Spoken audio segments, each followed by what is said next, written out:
માતાજી મિત્રો, જય વિહોતમાં। તો ફરીથી મારા એક નવા બ્લોગમાં તમારા બધા મિત્રોનું હાર્દિક સ્વાગત કરું છું મિત્રો।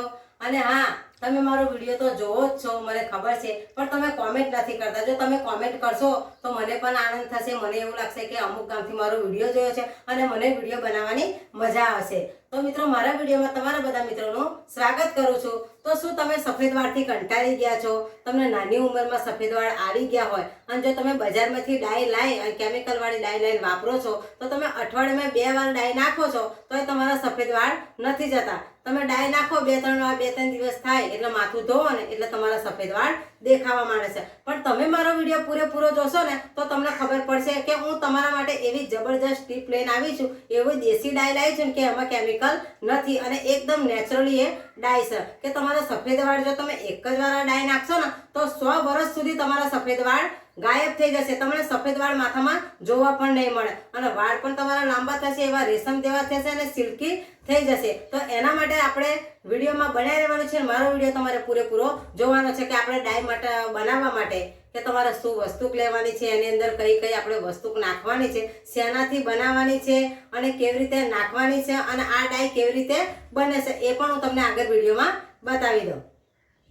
તો મિત્રો, આજે જે આપણે ડાયની વાત કરી છે ને એ ડાય બનાવવાની છે, 1 પણ રૂપિયાના ખર્ચા વગર આપણે ઘરે જ ડાય બનાવવાની છે અને આ ડાય બનાવીને તમે એકવાર વાપરશો ને તો તમારા લાખો રૂપિયા બચી જશે, લાખો રૂપિયાનો તમને ફાયદો થશે અને વગર કેમિકલ વગરની છે અને તમારા સફેદ વાળ તો એક પણ જોવા નહીં મળે। તો આપણે ડાય બનાવવા માટે શું લઈ લીધું છે એ પણ હું તમને બતાવી દઉં। તો તમે જોઈ શકો છો, અહીંયા મેં ચમચી કે 1.5 ચમચી ચા લીધી છે અને 1 ચમચી હળદર લઈ લીધી છે। આ ચમચી હળદર અને ચમચી ચા એને શું કરવાનું છે એ પણ હું તમને બતાવી જાઉં કે એને કેવી રીતે આપણે આગળ બનાવવાની છે, શેમાં બનાવવાની છે એ પણ હું તમને વિડીયોમાં બતાવી દઉં।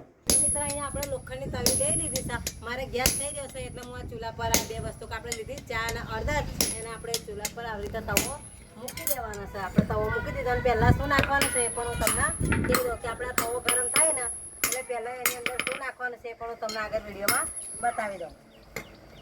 આપણે તવામાં પહેલે નાખવાની છે જે આપણે ચા પત્તી લીધી છે ને એને નાખી દેવાની। ચા નાખ્યા પછી આપણે એને બરાબર આવી રીતે હલાવતું જવાનું છે। આ ચા એકદમ બરી અને કાળી કોલસા જેવી ના થાય ત્યાં સુધી આપણે હલાવવાનું છે। આપણી ચા બરી જશે ને એટલે એની અંદર આપણે નાખીશું હળદર। અહીંયા જો ચાનો કલર બદલાવા માંડે છે ને આપણી ચા બરવા માંડી છે।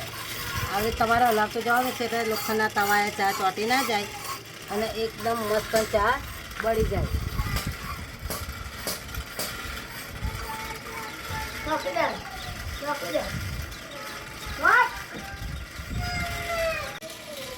તો એ આપણી ચા એકદમ બળી ગઈ છે, જો તમે હાથમાં લેશો તો આવી રીતે દરદરી થઈ જશે। હવે આની અંદર આપણે નાખી દઈશું જે આપણે આ લીધી છે હળદર, એને પણ નાખી દેવાની છે અને ચાના હળદરને બરાબર મિક્સ કરી દેવાનું બરાબર।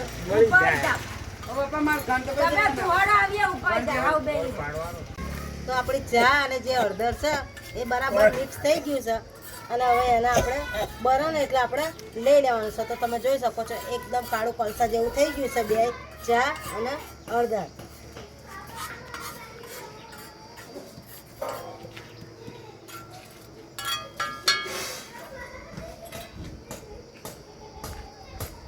મિત્રો, આપણી ચા અને જે હળદર આપણે શેકાવા મૂકી હતી એકદમ સરસ બળી ગઈ છે। જો આવી તમારે વજનવાળી વસ્તુથી એને ભાગી લેવાની છે અને એકદમ કાળી કોલસા જેવી થઈ ગઈ છે। અને આની અંદર આપણે શું નાખવાનું છે એ પણ મારી સાથે તમે વિડીયોમાં બનાવ્યો તો હું તમને બતાવી દઉં કે આપણે આપણી ડીશ હોય ને એમાં લઈ લેવાનું છે જે આપણી હળદર અને જે આપણે ચા પત્તી બાળી હતી એ આપણી મસ્ત અને એવી ડાય બનવાની છે ને કે તમારો સફેદ વાળ તો તમને એક પણ જોવા નહીં મળે। તમે એક જ વાર નાખશો ને તો તમારા કાળા વાળ છે, સફેદ વાળ એકદમ કાળા કોલસા જેવા થઈ જશે।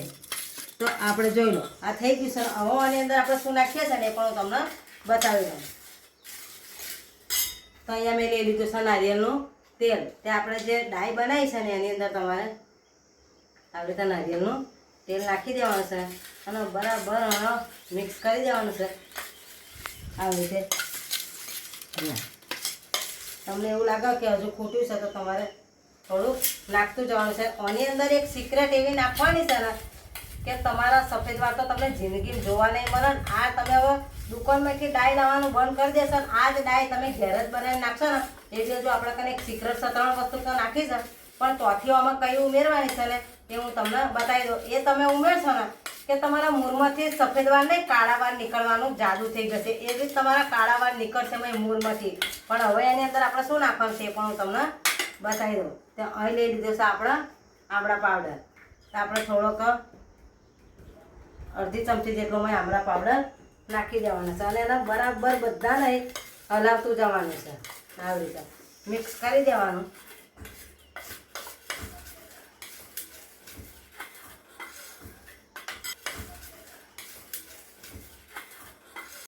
તો તમે જોઈ લો આપણે જે વધારે આપણે ઓછું પડતું હતું ને એટલે આપણે નારિયેળનું તેલ નાખ્યું હતું આની અંદર. તો તમે જોઈ શકો છો આપણી ડાય બનીને એકદમ રેડી થઈ જશે. એકદમ કાળી કોલસા જેવી દેખાય છે. જો હું તમને આ ડાયના હાથે પણ લગાવીને અહીં બતાવી દઉં. જોઈ લો અને નીચાથી પણ નુસેર જો ડાઘા રહી ગયા છે. અને આ તમે માથામાં નાખશો ને તો તમારા સફેદ વાર તમે ચૂટકી વગાડતીની વારમાં જતા રહેશે. અને તમારે કેવી રીતે નાખવાની છે કે તમારે જો સાંજે નાખ્યું હોય ને તો આખી રાત દિવસે ઢોકી મૂકવાની છે આ ડાયના. અને તમારે જો સવારમાં નાખ્યું હોય ને તો આ ડાયના આખી રાત તમારે ઢોકી મૂકવાની છે. અને માથામાં તમારે ને નાખ્યા પછી તમારે કલાક જેવું રાખવાનું છે. જોઈ લો એકદમ નેચરલી ડાય બનીને રેડી થઈ ગઈ છે. આમાં કશું કેમિકલ નથી. આપણે ચાપત્તી વાપરીએ છીએ, હળદર પણ વાપરીએ છીએ અને આમળા પાવડર મેં નાખ્યો છે. તો આ તમે ડાય બનાવીને નાખશો ને તો તમારા સફેદ વાળ આવતા હશે અટકાવી દેશે.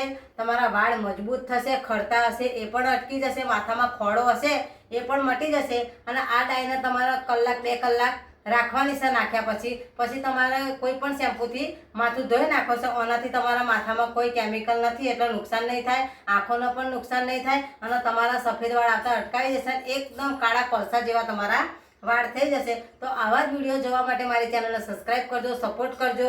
ફરીથી મળીશું એક નવા વિડીયો સાથે. ત્યાં સુધી બધાને જય વિહોતમાં.